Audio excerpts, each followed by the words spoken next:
है ना। देखना इधर अपन पढ़ रहे समरूपता के बारे में। समरूपता आपको नाम से पता चल रहा है, समान है रूप, है ना। समान है रूप जिसका, अगर दो कोई भी वस्तु जिनका रूप समान हो उसको बोलते हैं समरूपता। वैसे आप 9th में पढ़ के आए थे सर्वांग समता, है ना। अपन ने 9th में पढ़ी थी सर्वांग समता। आपने 9th में पढ़ी थी सर्वांग समता। क्या होती है सर्वांग समता? देखना, अगर मैं एक आकृति लूं, भले ही मैं ट्राइंगल ले लूं, है ना, और एक और ट्राइंगल ले लूं ये वाला इसके पास में ही, अगर मैं इस ट्राइंगल का नाम दूं ए बी सी, इस ट्राइंगल का नाम दूं डी ई एफ, अगर मैं बोलता हूं कि इसका ये एंगल 60 डिग्री है तो इसका ये भी एंगल 60 डिग्री होना चाहिए, संगत कोण बराबर होने चाहिए।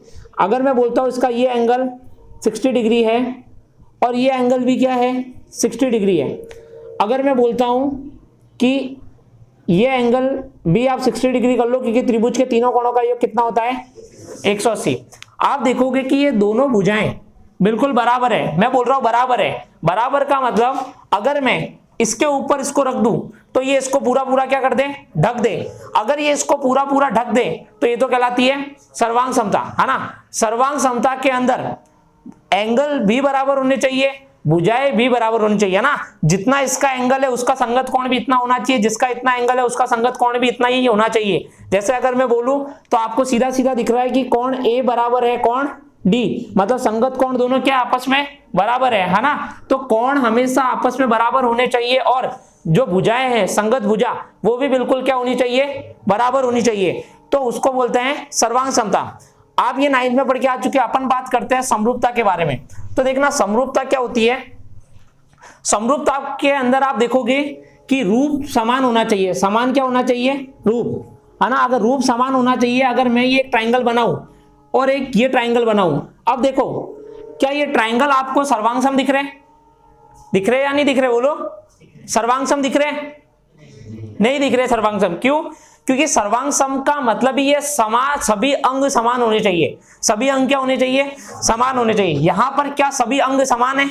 नहीं है। आपको नहीं पता ये दोनों अंग समान है, लेकिन मैं बोल दूं कि इन दोनों का रूप बिल्कुल क्या है, एक समान है, तो ये दोनों क्या कहलाएंगे? समरूप कहलाएंगे, है ना। मैं इसका नाम दे देता हूं, ये त्रिभुज एबीसी है ना। ये त्रिभुज एबीसी। अभी मैं आपसे कुछ भी एंगल के बारे में बात नहीं कर रहा, कुछ भी संगत भुजाओं के बारे में बात नहीं कर रहा। अभी मैं आपको दैनिक जीवन के हिसाब से पूछ रहा हूं कि समरूप क्या है। तो समान है रूप जिसका, आपकी एक फोटो, है ना, आपकी दूसरी पासपोर्ट साइज फोटो, है ना, एक फोटो बड़ी एक छोटी है, ये दोनों आपस में क्या है? समरूप है। मैं बोलूं स्टैच्यू ऑफ यूनिटी बनाई गई, है ना। अब स्टैच्यू ऑफ यूनिटी किसकी समरूप है?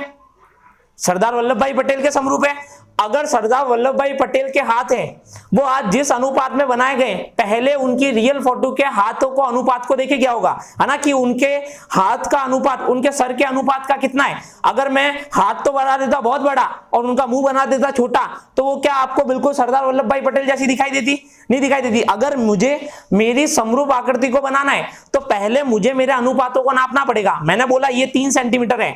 अब मुझे अगर इसकी 3 गुना बड़ी, मेरी 3 गुना बड़ी अगर कोई आकृति बनानी है तो मुझे मेरी जितनी हाथ है उसका क्या करना पड़ेगा? 3 गुना करना पड़ेगा। मुझे मेरा मुंह भी कितना गुना करना पड़ेगा? 3 गुना करना पड़ेगा। जितने हाथ का रेशो, मुंह के रेशो क्या होना चाहिए? बिल्कुल समान होना चाहिए, तभी तो वो बनेगा। मतलब उनकी जो रूप है वो रूप तो क्या होता है? समान होता है ना। उनका रूप बिल्कुल क्या होना चाहिए? समान। नाम से पता चल रहा है समरूपता। रूप क्या होना चाहिए? समान। आप देख लो एक इंडिया का मैप देख लो, है ना। एक इंडिया का मैप बहुत बड़ा है, एक इंडिया का मैप बहुत छोटा है, लेकिन क्या उनका अनुपात है वो बिल्कुल सही लिया गया है ना। बिल्कुल उतना ही लिया गया है। आप इंडिया का झंडा बनाते हो, है ना, आप लोगों को पता है इंडिया का झंडा होता है वो 3:2 में होता है 3:2 में। इंडिया का झंडा 3:2 में होता है ना। तो क्या सारे बच्चे जो झंडा बनाते हैं वो 3:2 में ही तो बनाते हैं? लगभग आप सब झंडा ऐसा ही बनाते हो इंडिया का। ऐसा तो नहीं हो गया किसी ने चौकोर झंडा बना दिया, ऐसा तो नहीं हुआ ना। आपने देखा, आपको भले ही पता नहीं था, लेकिन आपने देखा कि जो लंबाई थी वो 3 में थी और जो चौड़ाई थी वो 2 में थी। तो आप भी यही देख के बनाते हो कि मेरी लंबाई तो 3 में होनी चाहिए और चौड़ाई कितना होनी चाहिए?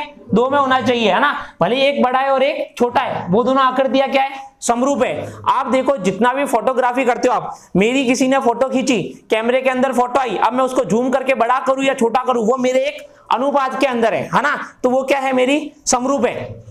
अगर अपन बात करें कि समरूपता हम पढ़ क्यों रहे, क्या काम आने वाली है आपके, बताओ आप क्यों पढ़ रहे हो, आपके काम क्या आने वाली है समरूपता। अगर समझे कि दैनिक जीवन में क्या उपयोग है, अपन मैथमेटिकली पढ़ भी लेंगे, प्रूव भी कर लेंगे, थ्योरम भी पढ़ लेंगे, आपके एग्जाम में क्वेश्चन आएंगे वो भी कर लेंगे, लेकिन उससे पहले आपको ये पता तो होना चाहिए कि हमने ये समरूपता पढ़ी क्यों, हमारे 10th की बुक में डाली क्यों गई है। मैंने बोल दिया सामान्य रूप जिसका, ठीक है भैया, आपने बोला सामान्य रूप जिसका, ठीक है, रूप समान है, हाँ ये रूप काम क्या आएगा मेरे, मैं क्या करूंगा इसका। तो आप लोग देखो डायरेक्टली तो इसका यूज नहीं कर रहे हो, लेकिन इनडायरेक्टली आप समरूपता को बहुत जगह देख रहे हो, है ना। जैसे कहां पर, मैं अगर आपको ताजमहल का छोटा सा गिफ्ट लाके दूं, है ना, ताजमहल को छोटा सा गिफ्ट लाके दूं, तो क्या वो बड़े ताजमहल के समरूप है ना। अगर मैं उसका गुंबद थोड़ा सा, मान लो वो बहुत बड़ा ताजमहल था, उसका मैंने रेशो पता कर लिया, उसी रेशो में मैंने क्या बनाया, छोटा ताजमहल बनाया। अब मैंने बोला कि मैंने देखा कि उस ताजमहल के जितने पिलर थे, अगर ये ताजमहल का पिलर था, ये ताजमहल का पिलर था, ये ताजमहल का पिलर था, ये ताजमहल का पिलर, अगर मैं छोटा बना रहा हूं तो सभी पिलरों को क्या करना पड़ेगा, छोटा करना पड़ेगा। तो उसके ऊपर जो गुंबद बन रहा है बहुत बड़ा, है ना, ये गुंबद बन रहा है, इस गुंबद को भी मुझे क्या करना पड़ेगा, छोटा। अगर मैं गुंबद छोटा नहीं करके गुंबद इसके बड़ा लग जाता हूं तो क्या वो आपको ताजमहल दिखेगा, नहीं दिखेगा ना। इसका मतलब जो भी आपकी आकृतियां बन रही है, किसी की फोटोकॉपी, किसी की आकृतियां बनाई जाती है, किसी का स्टैच्यू बनाया जाता है, तो किस हिसाब से बनाया जाता है, समरूपता के आधार पर। ऐसे बहुत सारे उदाहरण हैं, आप फोटोग्राफी में उदाहरण देखोगे, है ना, आप बड़ी बड़ी बिल्डिंगों में, है ना, किसी ने कोई बिल्डिंग बनाई है तो पहले उसको किसी फोटो पर बनाया, किसी भी फोटो पर एक आर्किटेक्चर ने, है ना, एक सिविल इंजीनियर ने किसी घर का एक फोटो बनाया, उस फोटो को क्या वो फोटो जितना बनाएगा या उसी रेशो में बनाएगा ना। मैंने यहां पर बोला कि मैंने ये लाइन ली है, ये 1 सेंटीमीटर ली है मान लो, तो वहां पर आप 1 सेंटीमीटर के बराबर कुछ करोगे और उतना ही बड़ा बनाओगे, मतलब आप एक अनुपात लोगे। समझ में आ रहा है बहुत, आप लंबाई तो इतनी की इतनी नहीं ले रहे हो, अगर इतनी की इतनी लंबाई लेता तो मैं क्या बोलता, सर्वांग समय, लेकिन मैं लंबाई नहीं लेके क्या ले रहा हूं, उसका अनुपात ले रहा हूं। इसका मतलब आपको साफ साफ ये पता चल रहा होगा कि समरूपता वो होती है जो एक फिक्स अनुपात में हो, है ना। मैं अगर कोई भी आकृति का कंपेयर करूं, आप त्रिभुज से कंपेयर मत करो, पहले आप दैनिक जीवन में कंपेयर करो। जैसे ही आप दैनिक जीवन में कंपेयर करोगे आपको धीरे धीरे समरूपता अपने आप समझ में आने लग जाएगी। आप देखो दैनिक जीवन में क्या क्या उपयोग है ना। अगर मैं मेरे बचपन की बात करूं, है ना, तो मेरे अगर देखो वैसे तो थोड़ा डायमेंशन अलग होता है ना, लेकिन अगर मेरे बचपन की बात करूं, मैं मेरा एक बचपन सामने खड़ा कर दूं और मैं खड़ा हो जाऊं, है ना, तो उसके हाथ और मेरे हाथ एक अनुपात में होंगे, क्या होंगे, बिल्कुल अनुपात में होंगे।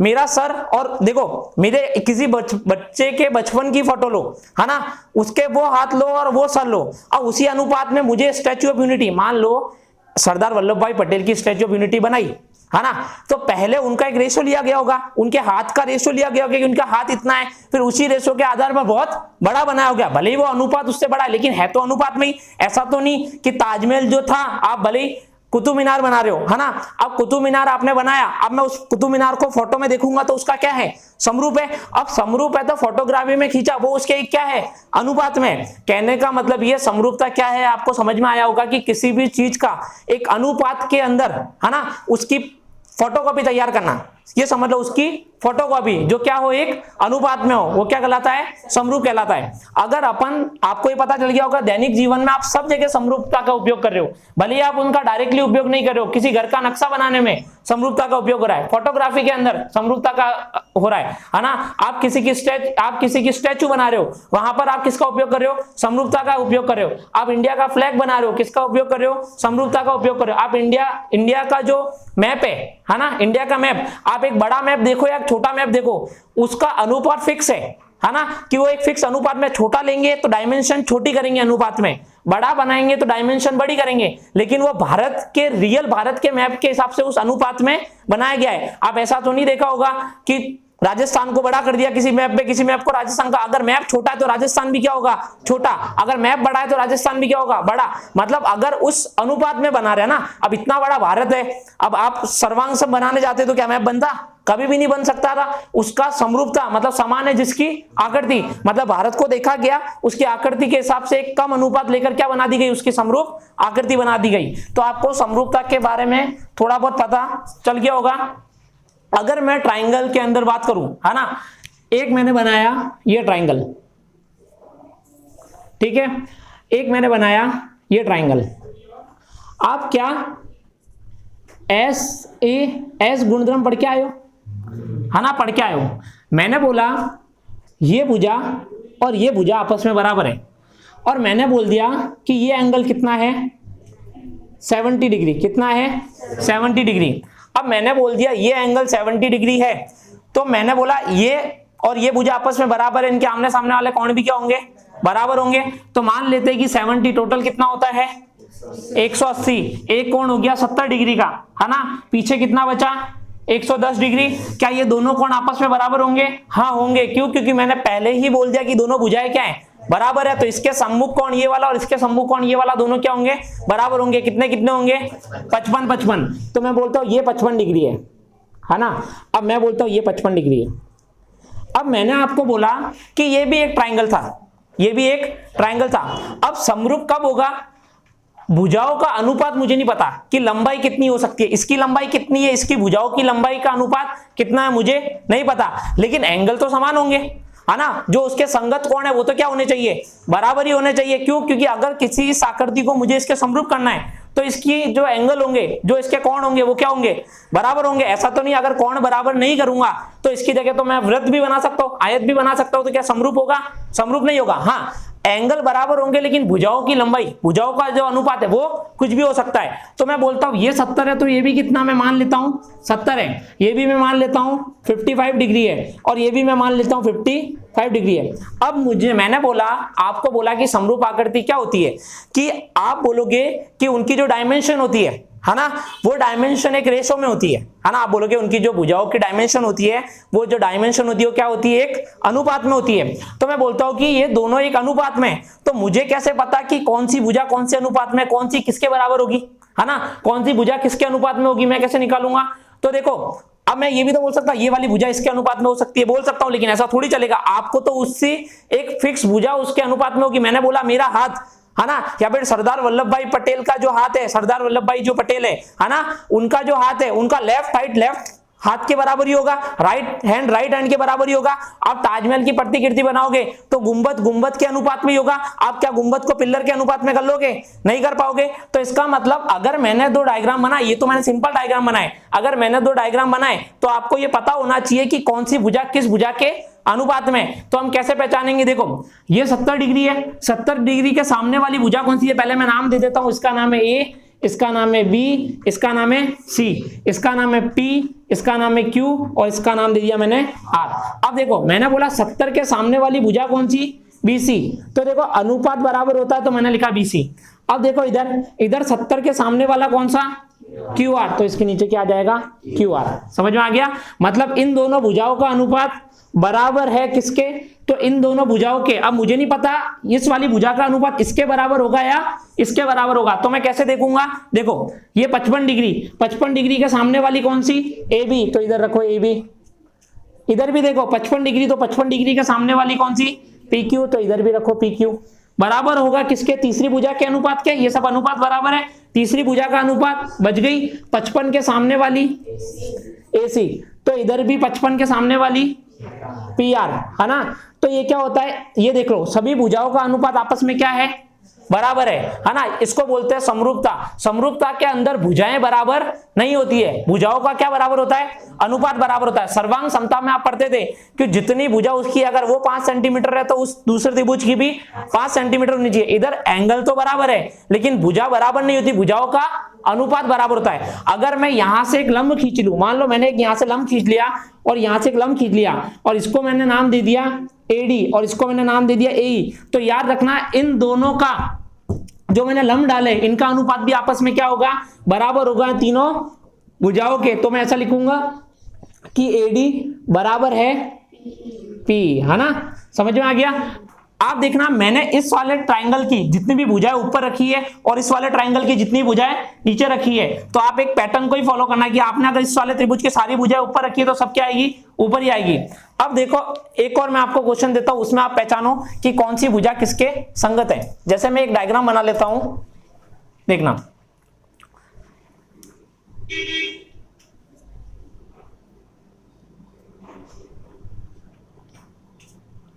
ऐसा डायग्राम बना लो।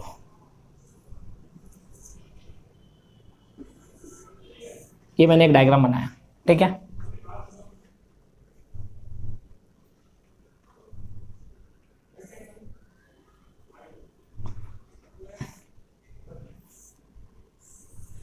मुझे इन दोनों में कंपेयर करना है कि ये दोनों में, मैं पहले आपको एंगल दे देता हूँ।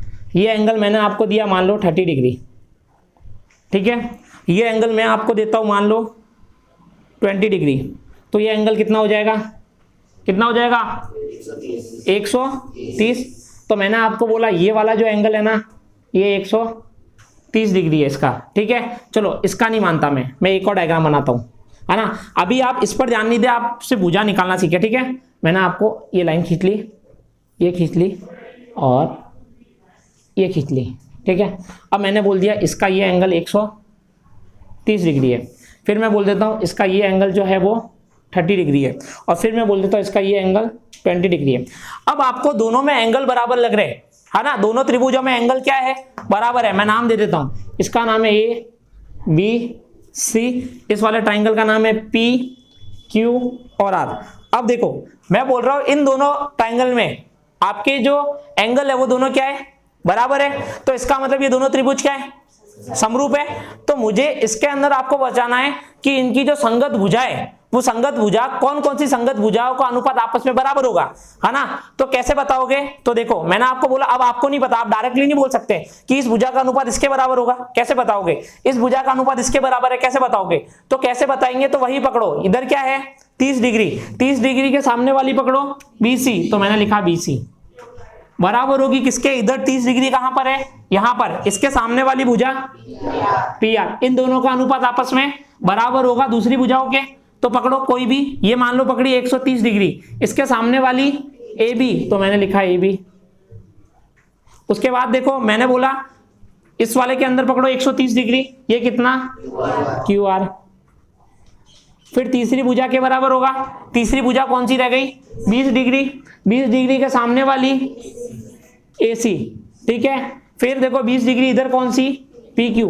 तो आपको यह समझ में आ गया होगा कि दो त्रिभुज समरूप तब होते हैं तब उनके एंगल क्या होने चाहिए, बराबर, और उनकी संगत भुजाओं का अनुपात क्या होना चाहिए, बराबर। अगर आपको कोई त्रिभुज अलग अलग, मतलब अगर वो बोल दिया कि वो दोनों त्रिभुज समरूप है, आपको ये बोल दिया कि दोनों त्रिभुज क्या है, समरूप है, और आपको डायग्राम को देख के पता नहीं चल रहा है कि उसकी संगत भुजाएं कौन कौन सी बराबर है, तो आप संगत भुजाएं निकाल लोगे, ठीक है, कि कौन सी संगत भुजा किसके बराबर होगी आप फाइंड आउट कर लोगे। मान लो एग्जाम में क्वेश्चन दिया, आपको डायग्राम से नहीं पता चल रहा, आपकी किताब में भी डायग्राम है, एक डायग्राम उल्टा सीधा बना रखा है, एक सीधा, आपको अगर दो डायग्राम सीधे सीधे देके रखे तब तो आप बता सकते हो, लेकिन डायग्राम थोड़े उल्टे सीधे घुमाकर बना रखे हैं और एंगल बराबर दे दिया और आपको बोला कि दोनों त्रिभुज क्या है, समरूप है, और मैंने पूछ लिया कि बताओ उनकी इनमें से किस, उस पहले त्रिभुज की और दूसरे त्रिभुज की कौन कौन सी भुजाएं आपस में का अनुपात क्या होगा, बराबर होगा। तो आप निकाल सकते हैं। एक और एग्जांपल देख लो ताकि जिनको समझ में नहीं आया उनको भी आ जाएगा। फिर अपन कुछ सर्वांग सम और इस पे बेस पर कुछ क्वेश्चन करेंगे, ठीक है।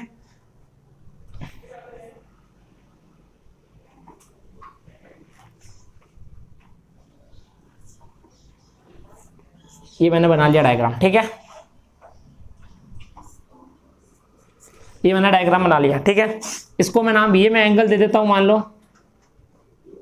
हाँ ये आप एंगल दे दो, चलो ये दे दो आप पहले एंगल 60 डिग्री, ये आप एंगल दे दो, मान लो मैं 90 डिग्री मान लेता हूँ, चलो 90 डिग्री से तो सबको पता चल जाएगा, 90 डिग्री नहीं मानते, थोड़ा सा ऐसा कर लेते हैं, ठीक है। इस वाले को भी अपन थोड़ा सा ऐसा कर लेते हैं, एक बड़ा है एक छोटा है, ठीक है। ये 60 डिग्री ये मैं मानता हूँ, आप इसको मान लो अभी एग्जाम्पल के लिए, आप मान लो 30 डिग्री, कितना बचा 60 और कितना हो गया 90, मत मानो इसको, आप 40 डिग्री मान लो। एक काम करो, इसको आप मान लो चलो कितना भी मान लो, कोई फर्क नहीं पड़ता, अभी समझना है सिर्फ अपन को, 110 मान लो, ये 60 हो गया तो कितना हो गया, इसको मान लो आप 30, कितना हो गया 140, कितना बचा 40 डिग्री मान लिया मैंने। मैं मान रहा हूं इसका ये वाला एंगल 40 डिग्री है, ऐसा मैं मान रहा हूं समझने के लिए, ठीक है। इसका ये एंगल 30 डिग्री है, ऐसा मैं मान रहा हूं, है ना, और इसका ये एंगल 110 ऐसा मैं मान रहा हूं, है ना। अब देखो मैं इसका नाम दे देता हूं, मैंने बोल दिया आपको एंगल बराबर दिख रहे हैं क्या दोनों ट्राइंगल में, है ना, तो इसका मैंने आपको बोल दिया कि ये दोनों क्या है, समरूप है आकृति। लेकिन आपको ये नहीं पता कि संगत भुजाओं का जो अनुपात है वो संगत भुजाओं का अनुपात कौन किसके बराबर होगा। तो आप संगत भुजाओं का अनुपात कैसे निकालोगे, तो वही पहले 40 डिग्री देखो, है ना, मैं बोलता हूँ तो 40 डिग्री के सामने वाला BC, तो मैं बोलूंगा जो ये BC है ना, ये बराबर होगा, इधर 40 डिग्री को पकड़ो उसके सामने वाली भुजा, तो कितना हो जाएगा PR, है ना। फिर आप देखो इधर 110 डिग्री, 110 डिग्री, इधर देखो 110 डिग्री के सामने वाला AB, तो इधर भी पकड़ो 110 डिग्री के सामने वाला PQ, है ना। इधर देखो आप, इधर पकड़ो कितना 30 डिग्री, 30 डिग्री के सामने वाला AC, तो इधर भी आप पकड़ो, ठीक है, कौन सा 30 डिग्री को पकड़ोगे, इधर मैंने 30 को पकड़ा तो 30 को पकड़ोगे, 30 के सामने वाला कौन सा है QR, है ना। भुजाओं को नहीं देखना, ऐसे नहीं देखना है, जो एंगल आपने वहां पकड़ा है उसके सामने वाली जो भुजा पकड़ी, इधर भी जो एंगल पकड़ा है उसके सामने वाली भुजा पकड़नी है, तो इनका अनुपात आपस में क्या होता है, बराबर। तो आपको ये समझ में आ गया होगा कि समरूपता के अंदर, है ना, भुजाओं का अनुपात क्या होता है, बराबर होता है। डेफिनेशन से आपको पता चल रहा है समान है रूप जिसका, अब रूप तो समान है लेकिन उनकी जो डायमेंशन है वो किस होती है, तो एक अनुपात में होती है, फिक्स अनुपात। वो अनुपात कुछ भी हो सकता है, आप किसी भी अनुपात में मान सकते हो, 1:2 में मान सकते हो, 3:4 में मान सकते हो, 8:10 में मान सकते हो, कुछ भी मान सकते हो आप, है ना। वो अनुपात कुछ भी हो सकता है, लेकिन एक फिक्स अनुपात में क्या होगी, सारी भुजाएं आपस में बराबर होती है। त्रिभुज की संगत भुजाएं, है ना, संगत भुजाएं, ये अपन ने संगत भुजाएं निकाली है, वरना मैं अगर इसको किसी के भी बराबर करता हूं नहीं चलता। इसकी संगत भुजा, इसकी संगत भुजा के क्या होती है, एक अनुपात में आपस में क्या होती है, बराबर। मैंने आपको ये भी बता दिया, अगर बीच में से मैं एक लंब खींचू या कुछ भी खींचू तो वो भी क्या होता है, बराबर होता है। यहां तक समझ में आया। अब देखो 2-3 डेफिनेशन या आपके क्वेश्चन देके रखे हैं, डेफिनेशन की बात करते हैं। मैं आपको एक क्वेश्चन पूछता हूं, आपको सर्वांग समता और समरूपता में डिफरेंस समझ में आ गया होगा, है ना। मैंने बोला है त्रिभुज ABC है ना, और ये त्रिभुज DEF है, ठीक है। इसको मैंने बोल दिया ये जो भुजा ये 6 सेंटीमीटर है, ये भुजा भी मान लो 7 सेंटीमीटर है, और ये भुजा मान लो 5 सेंटीमीटर है, ऐसा मैं मानता हूं, ठीक है। फिर देखो ये भुजा 5 सेंटीमीटर है, इसकी ये मान लो मैंने मान ली ये 6 सेंटीमीटर है ना, और ये भुजा भी मैंने मान ली 7 सेंटीमीटर है।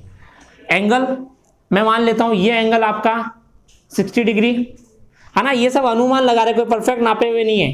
50 डिग्री कितना बचा, 70, इसको मान लो आप 70 डिग्री, और इसको भी मान लो आप 70 डिग्री, ठीक है। अब मुझे ये बताओ, क्या ये दोनों त्रिभुज सर्वांग सम है? क्या ये दोनों त्रिभुज समरूप है ना। ये दोनों त्रिभुज समरूप नहीं है क्या, है, मैं नाप के देखूं, है ना।